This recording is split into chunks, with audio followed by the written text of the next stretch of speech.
네, 지난 한 주 교육부가 혼란에 빠졌죠. 초등학교 학제 개편의 외고 폐지 논란, 여기에 박순애 장관의 불통 논란까지 사회정책부 정태진 기자와 뉴스 추적해보겠습니다. 어서 오세요. 예.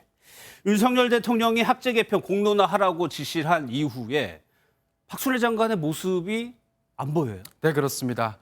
초등학교 입학 연령 하향 추진에 이어서 예고 없는 외고 폐지 발언을 두고 논란은 더 커지고 있습니다.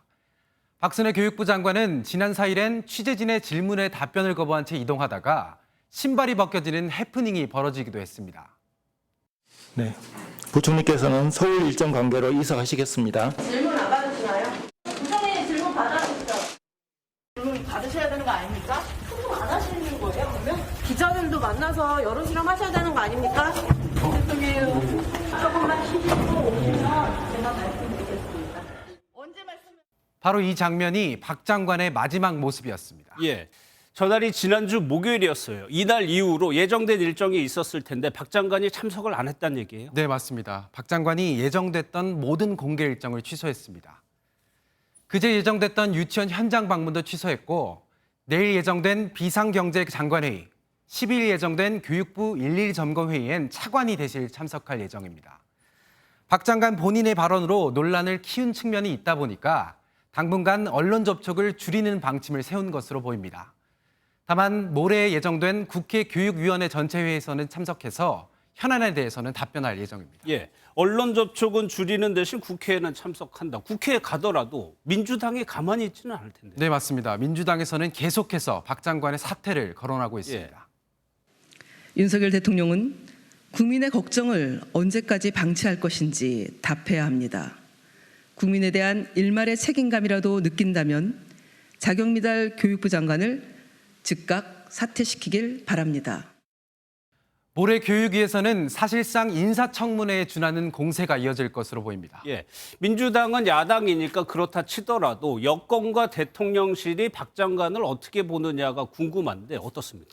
사실 통상 보수 정권의 우호적인 보수 성향 교원이나 학부모 단체마저 박 장관에 대해서 등을 돌린 상태입니다.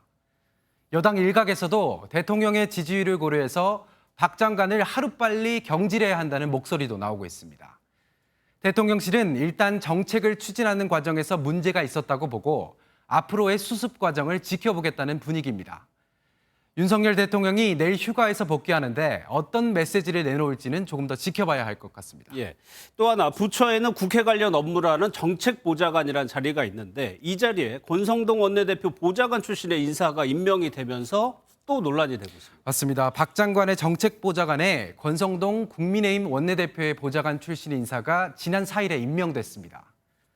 권 대표는 앞서 대통령실에 지인을 추천해서 채용했다는 논란을 겪었는데 여권에선 여당 출신 인사가 부처 보좌관으로 간 사례는 많다 이런 의견도 있지만 혹시라도 또 다른 채용 논란으로 불거지지는 않을까 걱정된다는 시선도 있습니다. 예.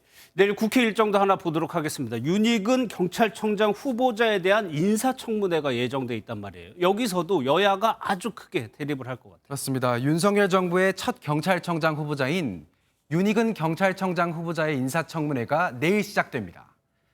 아무래도 경찰국이 청문회의 최대 이슈가 될 것으로 보이는데 야당은 이상민 행안부 장관의 경찰국 설치가 경찰의 정치적 중립성을 훼손한다는 비판을 그대로 끌고 갈 것으로 보입니다. 또 이에 더해서 이상민 장관이 내놓은 경찰대 개혁 이슈도 함께 언급될 것으로 보입니다. 네, 여기까지 듣도록 하겠습니다. 정태진 기자였습니다.